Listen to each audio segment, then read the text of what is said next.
Rick Hendrick says it's all about the people.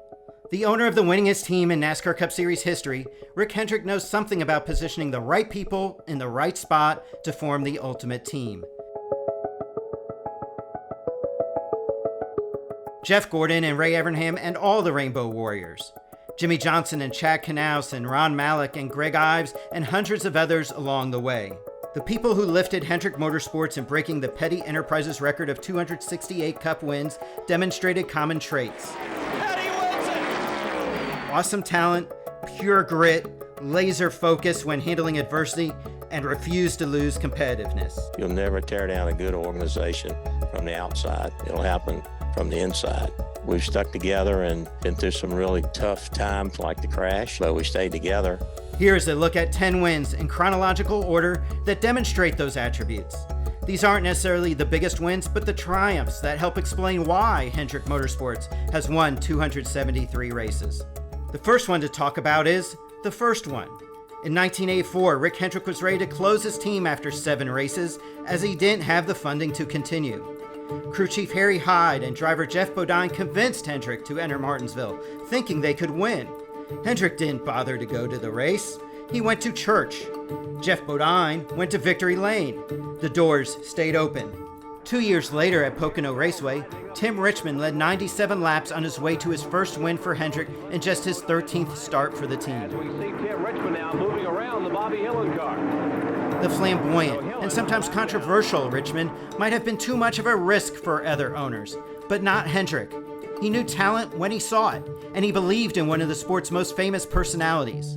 Richmond died the following year from what would later be revealed as AIDS. Tim Richmond obviously elated to be here on Victory Lane for the second time at Pocono. Yeah, it's great. Anywhere in Victory Lane's great, but it's been such a long time for me. In 1997, Jeff Gordon won the Daytona 500 for his first triumph in the Great American Race. But this win isn't on this list solely because it was Gordon's first Daytona 500 victory, but because Hendrick drivers went 1-2-3 with Terry Labonte second and Ricky Craven third. It was the first 1-2-3 finish for Hendrick. I tell you what we're gonna do it or what? There's nothing that beats teamwork, and you're stronger together.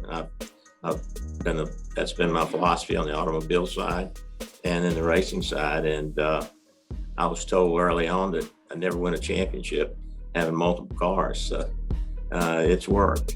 Terry Labonte won 12 races with Hendrick and maybe none bigger than the 12th. In the 2003 Southern 500 at Darlington, Labonte was running third when the caution came out with 34 laps remaining. A fast pit stop put Labonte in the lead. Road first, Terry Labonte. This would be the last win of Labonte's career, and it came thanks to a gritty performance both by him and a pit crew. A total team effort.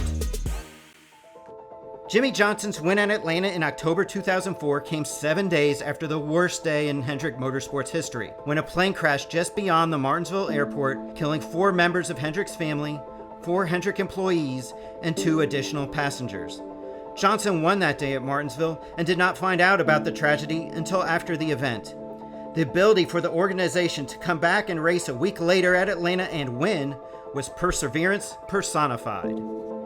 Obviously that, 2004, we won at Martinsville. That day was tragic, and never forget that day. It was tough, but the thing that I remember the most is going to Mr. Hendrick's house that night and the strength that he had, saying that we're going to keep going, we're going to keep doing this, and showing up here at Hendrick Motorsports and saying we're going to go to Atlanta and we're going to race. And for us to be able to go there and race that next event as an organization in the manner of which we did, which was tough, it was really hard. It was hard to get through the weekend.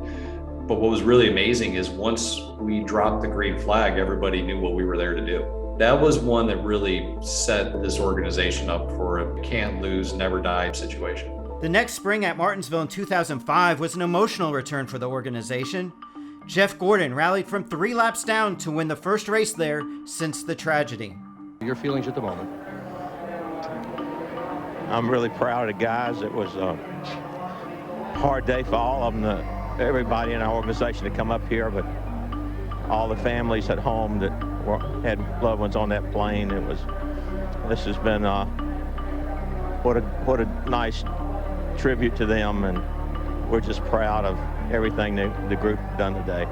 Later that season in the Memorial Day weekend Coke 600, Jimmy Johnson fell a lap down because of an alternator issue that forced the team to change a battery somewhat late in the race. He unlapped himself and won with a last lap pass of Bobby Labonte. He's not going to be able to do it, I don't think. They're side Here he comes, Jimmy Johnson. Of all the Hendrick wins that scream never give up, this might have been the loudest.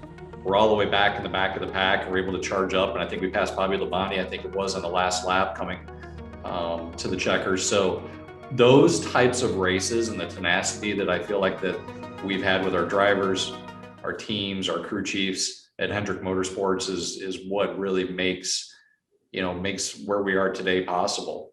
But I can tell you this, the reason I'm here is because I wanted to be a part of Hendrick Motorsports and I wanted to be a part of a winning organization when I was a young man.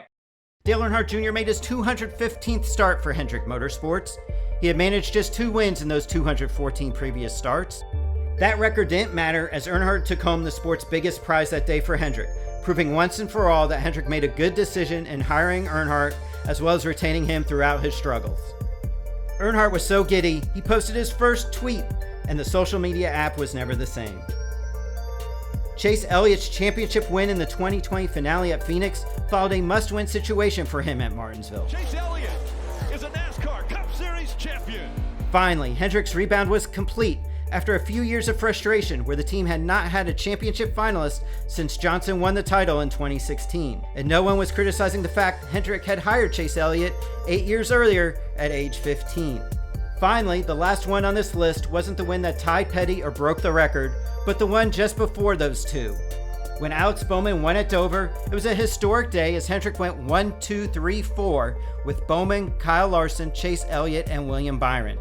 No team had 4 drivers in the top 4 spots since Roush did it in 2005 at Homestead. It was pure domination, the Hendrick way. Glad to get Hendrick Motorsports another win. The week after, Kyle Larson won at Circuit of the Americas to tie the record, and the following week at Charlotte, Kyle Larson won to break the record. Kyle Larson wins the Coca-Cola 600. Larson reminds Hendrick of Tim Richmond in his ability to wheel a race car. Hendrick couldn't pull out which wins he viewed as the biggest contributors for this list. There's so many wins.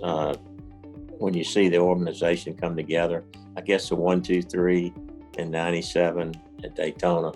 And, it takes every one of those wins, whether it was Joe Nemechek in Richmond or whoever, to get to the number we got to now.